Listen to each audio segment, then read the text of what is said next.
Rothschild family एक ऐसा नाम जो आपने इंटरनेट पर बहुत ज़्यादा सुन रखा होगा, क्योंकि ये वो ख़ानदान है कि जिसके बारे में कहा जाता है कि ये आज दुनिया की सबसे अमीर तरीन फैमिली है, लेकिन ये कभी भी सोशल मीडिया पर, कभी भी फोर्ब्स की रिचेस्ट लिस्ट में सामने नहीं आते। इनके बारे में बहुत सी कॉन्स्पिरेसी थेरीज में से एक कॉन्स्पिरेसी थेरी ये है कि ये ज्यूइश कबाल सिस्टम पर बिलीव करते हैं, यानी कबाला पर, ज्यूइश मैजिक सिस्टम पर बिलीव करते हैं और दुनिया की हुकूमतें बनाने और बिगाड़ने और हुकूमतों को उतारने का काम करते हैं। इनके ताल्लुकात आज दुनिया के बड़े बड़े ख़ानदानों के साथ हैं, बड़ी बड़ी हुकूमतों के साथ हैं और ये दुनिया के बहुत सारे बैंक्स को ओन करते हैं। एक कॉन्स्पिरेसी थेरी ये भी है कि ये आज दुनिया में 1800 से ज़्यादा ऐसे मैंशंस को, ऐसे कैसल्स को ओन करते हैं कि जिसकी मालियत 36 अरब डॉलर से ज़्यादा है। 500 से ज़्यादा यॉट्स इनके पास हैं, कई सारे प्राइवेट प्लेन्स इनके पास हैं और इन्होंने दुनिया के ममालिक को बहुत सारे कर्जे दे रखे हैं और आज दुनिया का फाइनेंशियल सिस्टम ये ऑपरेट करते हैं। इन सब बातों में क्या हक है, क्या सच है और क्या सच्चाई मौजूद है, आइए तफसील से समझते हैं।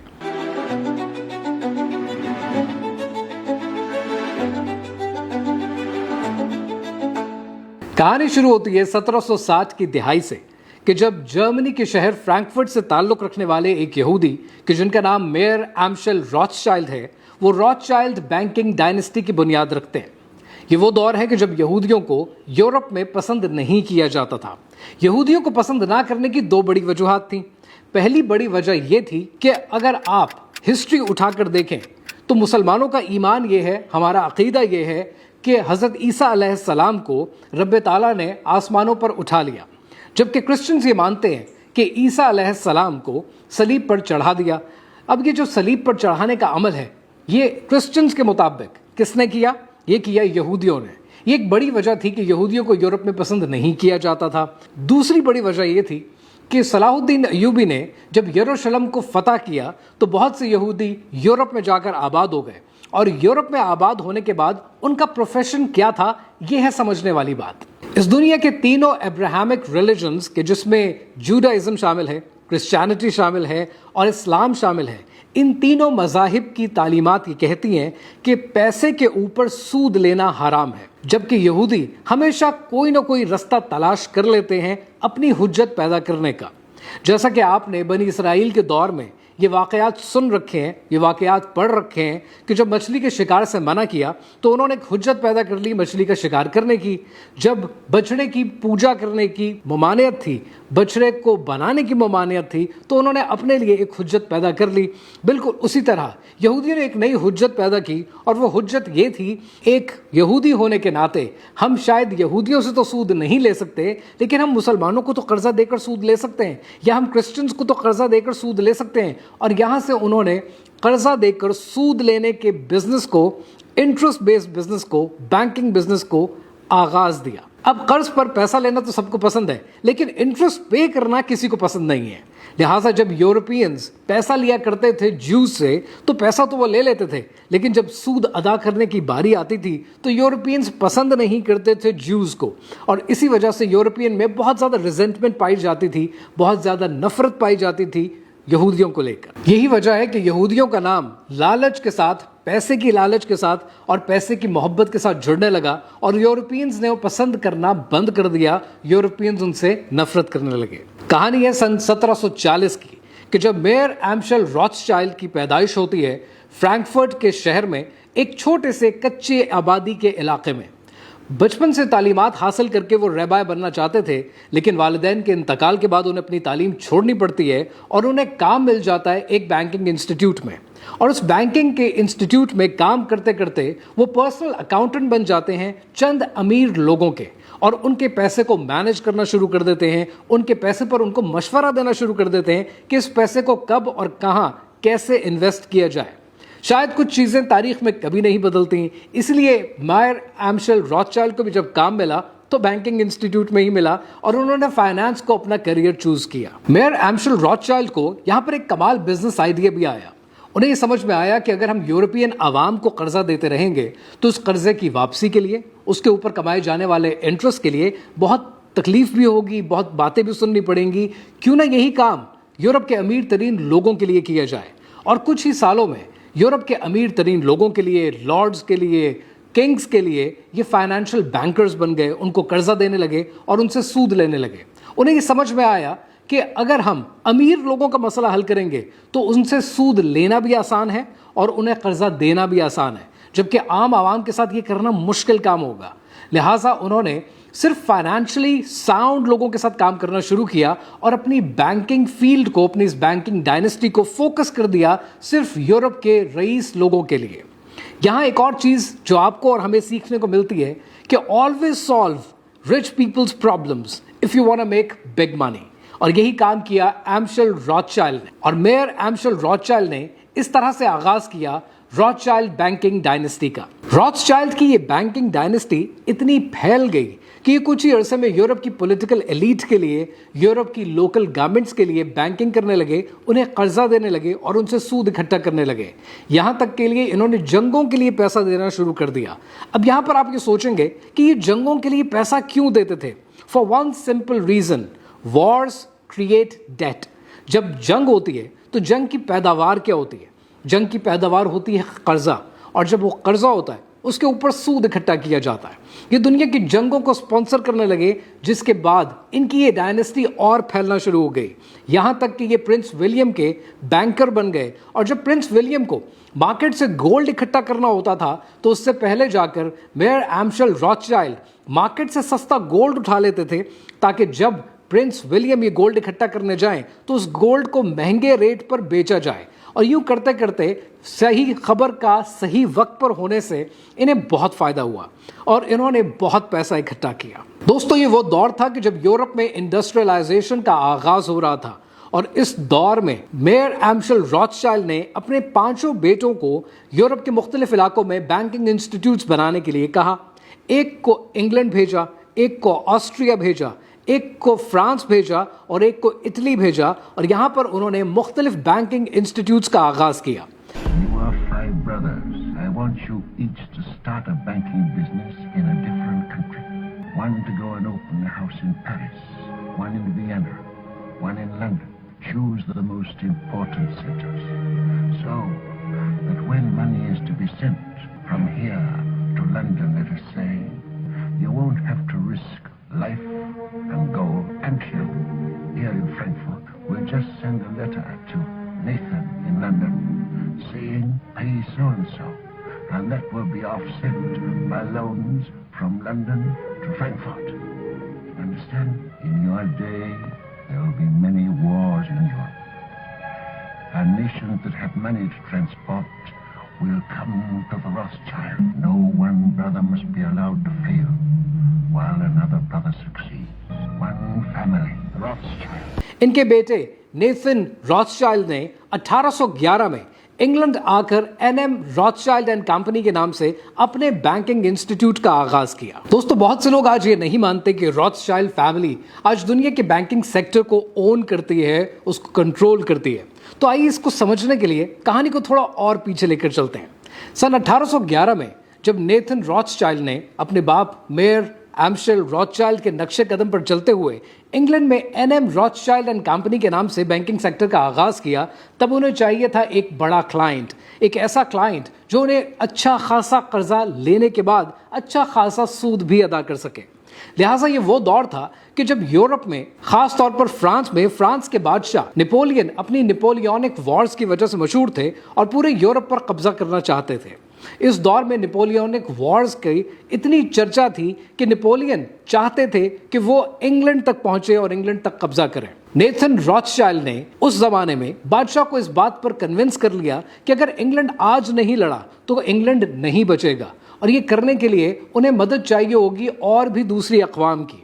لہٰذا ایک جنگ ہوتی ہے، اور یہ جنگ ہوئی 18 جون 1815 میں، جس کو آج دنیا واٹرلو کی جنگ کے نام سے جانتی ہے۔ اس جنگ میں نپولین سے لڑنے والی افواج میں بیلجیم شامل ہے، پروشین آرمی شامل ہے اور خود انگلینڈ کی آرمی شامل ہے۔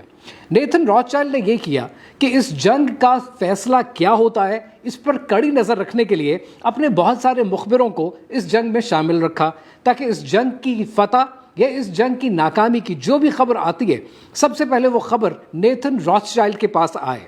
نیتھن روتھشائلڈ نے راتوں رات इंग्लैंड की स्टॉक मार्केट से शेयर्स खरीदने शुरू किए। अब सोचिए कि अगर जंग हो रही है तो स्टॉक मार्केट डूबी हुई होगी, स्टॉक मार्केट के वो शेयर्स की वैल्यू नहीं होगी। नेथन ने ये सारे शेयर्स खरीदे क्योंकि वो ये जानते थे कि जंग का नतीजा क्या होने वाला है, क्योंकि इस जंग में 2,06,000 सोल्जर्स लड़ रहे थे। इन सोल्जर्स का ताल्लुक बेल्जियम से था, प्रूशिया से था, इनका ताल्लुक इंग्लैंड से था और इनके मुकाबले में नेपोलियन की आर्मी की इतनी स्ट्रेंथ नहीं थी। लिहाजा अंदाजा तो ये था कि नेपोलियन ये जंग नहीं जीत पाएंगे, लेकिन फिर भी मुखबिरों से नजर रखी ताकि स्टॉक मार्केट को मैनिपुलेट किया जाए। इसको उर्फ आम में आजकल के दौर में हम इनसाइडर ट्रेडिंग कहते हैं। जैसे ये खबर रॉथस्चाइल्ड तक पहुंची कि नेपोलियन हार चुका और बरतानिया की फतह हो गई, जितने शेयर्स रॉथस्चाइल्ड ने खरीदे थे उनकी मार्केट वैल्यू डबल हो गई। अब यहां पर आप ये सोचेंगे कि इस बात का क्या प्रूफ है। इस बात का प्रूफ रॉथस्चाइल्ड फाउंडेशन की आर्काइव में मौजूद है। लिंक डिस्क्रिप्शन में दे रहा हूं, सोर्सेज के लिंक्स डिस्क्रिप्शन में दे रहा हूं।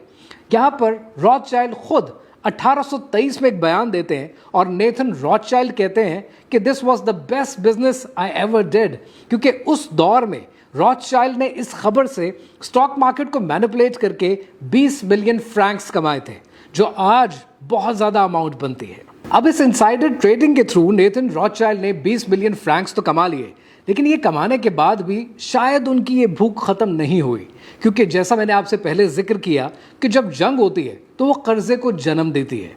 अब जब ये जंग हुई तो ड्यूक ऑफ वेलिंगटन के पास इतने पैसे तो थे नहीं कि वो जंग जीतने के बाद बेल्जियम की फौज को या प्रूशिया की फौज को पैसे दे सकते। लिहाजा उन्हें पैसों की जरूरत पड़ी और पैसों के लिए फिर वो किसके पास गए? दोबारा आए नेथन रॉथस्चाइल्ड के पास, जिन्होंने इनको गोल्ड दिया। और गोल्ड देने के बाद एक बार फिर हुकूमत बरतानिया मकरूज हो गई नेथन रॉथस्चाइल्ड की। रॉथस्चाइल्ड की ये डायनेस्टी सिर्फ इंग्लैंड की हद तक महदूद नहीं थी। इनकी ये डायनेस्टी फ्रांस में, इटली में, यूरोप के कई ममालिक में फैली हुई थी। यहाँ तक कि रशिया में जार और जरीना के लिए भी फाइनेंशियल बैंकर का ये काम करते थे और काम करने के साथ साथ रशिया के लिए भी कर्जा दिया करते थे और उनसे सूद लिया करते थे। ये डायनेस्टी इतनी फैली कि सोलोमन एंड जेम्स रॉथस्चाइल्ड ने उस जमाने में oil sector, metallurgy, chemicals, railway networks, इनके ऊपर अपनी कमान जमानी शुरू की और इनका कंट्रोल भी दुनिया से लेकर अपने हाथों में कर लिया। ये वो दौर था कि जब इंग्लैंड को इजिप्ट में बनने वाली स्वेज कनाल के लिए पैसों की जरूरत थी। और दोस्तों, स्वेज कनाल वो कनाल है कि जो आज दुनिया का फासला मिटाती है और इस कनाल की वजह से आज $1 ट्रिलियन का सामान सिर्फ इस कनाल से गुजरता है। इस बात का अंदाजा रॉथस्चाइल्ड को बहुत पहले हो गया था कि इस कनाल की बहुत सिग्निफिकेंस होगी और इस कनाल का कब्जा होना बहुत जरूरी है। लिहाजा इंग्लैंड को फाइनेंस करने के लिए, ताकि इंग्लैंड इस स्वेज कनाल का कंट्रोल अपने हाथ में ले सके, रॉथस्चाइल्ड ने चंद घंटों में सारा पैसा अरेंज कर दिया। जब ब्राजील को पोर्चुगल से आजादी के लिए पैसा जमा कराना था, तब भी रॉथस्चाइल्ड ने $2 मिलियन फंड किया और ब्राजील की आज़ादी ब्राजील को खरीद कर दी।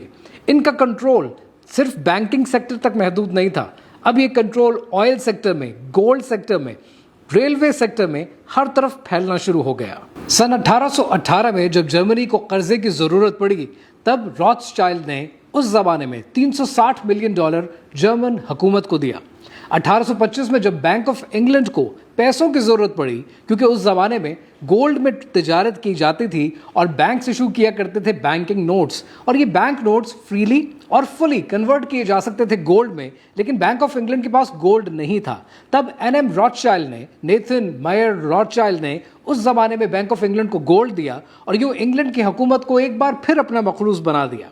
1830 में जब स्पेन की बादशाहत कर्जा ले चुकी थी NM रॉथस्चाइल्ड से और उन्हें यह डर था कि वो इस कर्जे पर डिफॉल्ट कर सकते हैं, तो एज अ कोलैटरल उन्होंने एलमेड्रल के जो मर्करी रिजर्व्स थे वो पूरी माइंस दे दी NM रॉथस्चाइल्ड के कंट्रोल में।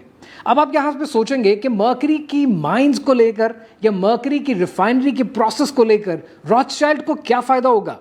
रॉथस्चाइल्ड को तब सबसे बड़ा फायदा यह था कि गोल्ड को प्योरीफाई करने के लिए मर्करी की जरूरत पड़ती है, और अगर ये कंट्रोल उनके हाथ में आ जाए, मर्करी का कंट्रोल उनके हाथ में आ जाए, तो गोल्ड रिफाइनिंग के पूरे प्रोसेस को पूरी दुनिया में ये ओन करना शुरू कर देंगे। और ऐसा ही हुआ। स्पेन की बादशाहत ने तब ये सोचा, बादशाह ने सोचा कि अगर हम कर्जे पर डिफॉल्ट कर जाते हैं तो बड़ा नुकसान हो सकता है, क्यों ना ये रिजर्व्स उठाकर इनको दे दिए जाएं, और यूं मर्करी के रिजर्व्स का कंट्रोल भी 1830 में आ गया रॉथशाइल्ड्स के कंट्रोल में। रॉथशाइल्ड को इस बात का अंदाजा बहुत पहले हो चुका था कि गोल्ड के साथ साथ अब दुनिया में तेल की तिजारत होगी, और चूंकि इंडस्ट्रियलाइजेशन बड़ी तेजी से फैल रही है तो तेल की जरूरत होगी। और 1883 में अज़रबैजान के शहर बाकू में कंट्रोल संभालने की कोशिशें भरपूर करने लगे रॉथशाइल्ड, ताकि ऑयल का कंट्रोल उनके पास आ जाए, और उन्होंने पूरा एक ट्रेन का नेटवर्क बिछाया। और यूं 1883 में रॉथशाइल्ड ने कंपनी शुरू की अज़रबैजान के शहर बाकू में, और इस कंपनी का नाम था कैस्पियन ब्लैक सी कंपनी। और 1883 में इस कंपनी ने बाकू से लेकर बटूमी तक एक रेल नेटवर्क बनाया, ताकि तेल की तिजारत का पूरा कंट्रोल भी आ जाए रॉथशाइल्ड के कंट्रोल में। आप इस बात का अंदाजा यहां से लगा सकते हैं कि 1895 से लेकर 1907 तक जो कर्जा यूरोपियन ममालिक को दिया गया, इससे पहले की नहीं, इसके बाद की बात नहीं कर रहा, 1895 से लेकर 1907 तक यूरोपियन कंट्रीज को $450 मिलियन का कर्जा दिया, जिसकी आज मालियत 14 अरब डॉलर बनती है। यहां तक कि 1919 से लेकर सन 2004 तक दुनिया में गोल्ड की प्राइसेस को फिक्स किया जाता था रॉथशाइल्ड के दफ्तर से। और इस बात का जिक्र रॉथशाइल्ड ने अपनी आर्काइव में, अपनी फाउंडेशन की आर्काइव में कर रखा है, उसका रेफरेंस भी आपको नीचे लिंक्स में दे रहा हूं। जब यूएस गवर्नमेंट को परेशानी ये हुई कि उनके पास गोल्ड के रिजर्व्स खत्म होने वाले हैं, तो उन्होंने राब्ता किया जेपी मॉर्गन से, और जेपी मॉर्गन से कहा कि जल्द से जल्द गोल्ड का इंतजाम किया जाए, वरना इस इकॉनमी को चलाना नामुमकिन हो जाएगा। तो जेपी मॉर्गन दुनिया में एक ही इंसान को जानते थे कि जो गोल्ड के रिजर्व्स फौरन उनके लिए पैदा कर सकता है, और उन्होंने राब्ता किया नेथन रॉथशाइल्ड से, और नेथन रॉथशाइल्ड ने चंद घंटों में 1 लाख किलो गोल्ड का इंतजाम कर दिया। दोस्तों, इस ताकत का अंदाजा यहां से लगाइए कि वक्त से पहले ये भांप लेते हैं कि दुनिया की किस इंडस्ट्री की शेप क्या बनने वाली है, और दुनिया में किस चीज की जरूरत होने वाली है। गोल्ड के रिजर्व्स इनके कंट्रोल में है, ऑयल रिजर्व्स इनके कंट्रोल में है, मेटलर्जी, केमिकल्स इनके कंट्रोल में है, इसके अलावा रेलवे नेटवर्क इनके कंट्रोल में है, और इन्हें यह अंदाजा हो गया कि अब दुनिया में मुल्कों की तादाद बढ़ने वाली है। और 20वीं सदी में हमने ये देखा कि मुल्कों की तादाद बढ़ी, पाकिस्तान बना, भारत बना, बांग्लादेश बना, और जितने मुल्क बनना शुरू हुए उन सब ने अपनी इकोनॉमी को चलाने के लिए गोल्ड की ज़रूरत को पैदा करना है, और गोल्ड के रिजर्व्स उनको चाहिए होंगे। लिहाजा गोल्ड का अगर ऑलरेडी कंट्रोल उनके हाथ में हुआ तो दुनिया में हर वक्त इनकी डिमांड रहेगी। और जैसे जैसे मुल्क बनते चले गए, जो कि 1904 से लेकर सन 2000 तक हमने देखा कि दुनिया के ममालिक की तादाद बढ़ती गई, और इस दौर में जितने गोल्ड के रिजर्व्स हैं उनको सप्लाई करने के लिए रॉथशाइल्ड मौजूद हैं, क्योंकि इनका कंट्रोल दुनिया के बेहतरीन और सबसे ज़्यादा गोल्ड रिजर्व्स के लोकेशंस पर ऑलरेडी हुआ करता था। 1917 में यूके के फॉरेन सेक्रेटरी आर्थर बेल्फोर एक खत लिखते हैं, और ये खत किसके नाम लिखते हैं? लॉर्ड रॉथशाइल्ड के नाम। और लॉर्ड रॉथशाइल्ड को ये क्या कहते हैं कि ताज बरतानिया दिलचस्पी रखती है कि फ़लस्तीन के अंदर एक घर बनाया जाए यहूदियों के लिए, और इसके लिए जो मदद की ज़रूरत होगी हम करने को तैयार हैं। अब यहाँ पर सवाल ये पैदा होता है कि उस वक्त फ़लस्तीन तो कंट्रोल में था ऑटोमन एम्पायर के, तो जो चीज़ ऑटोमन एम्पायर की सल्तनत उस्मानिया के कंट्रोल में है, कोई और ये कैसे कह सकता है कि यहाँ पर हम आपके लिए घर बनाने को दिलचस्पी रखते हैं? लाइकवाइज ये बात कैसे साबित हो सकती है कि इसराइल की इस मुहिम के पीछे लॉर्ड रॉथशाइल्ड का हाथ नहीं है, जबकि जेकब रॉथशाइल्ड, जिनका इंतकाल 2024 में हुआ, वो खुद कहते हैं कि हम इसराइल की फाउंडिंग फैमिली हैं। और ये खत जब रॉथशाइल्ड के नाम लिखा जाता है तो यहूदियों में किसी और के नाम क्यों नहीं लिखा जाता, रॉथशाइल्ड के नाम ही क्यों लिखा जाता है?